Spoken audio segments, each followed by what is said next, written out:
So the first part that you need to understand in order to understand the dynamics of such waves is called volume conservation. What is volume conservation? It actually comes from the conservation of mass. You can't create mass or destroy mass. Okay?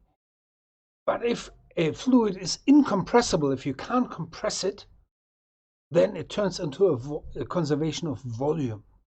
So the volume of fluid in any element that you consider has to be conserved. So, for example, you can look at a cube, and this is this cube here. Let's activate the mouse. Here's the cube. Okay, so you have a cube, and this is filled with fluid, with seawater, and whatever happens here has to conserve volume. This fixed control element has 6 faces: an east, a west, a north, a south, a top, and a bottom. Through each of these faces, there can be an inflow of volume.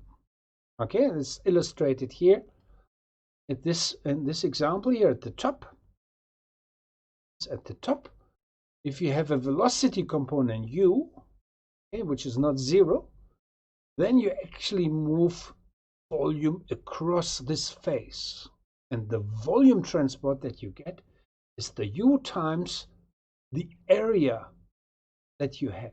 Delta y times delta z is the area of this element. Okay? So that's the basis. Now you have 6 volume elements, and if you now work out what are the inflows and outflows of volume, then you actually come to an equation which looks like this. Okay? It's delta u over delta x, plus delta v over delta y, plus delta w over delta z equals 0. And this is what we call the continuity equation. This is valid for any control element that you choose.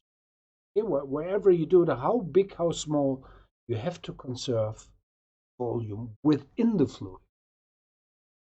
Within the fluid.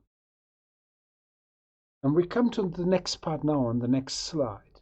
Okay? So it's now what happens if you have a free surface. A surface, something that you can move up or down. That is a little bit an extension. So this is what we call conservation of volume, the continuity equation.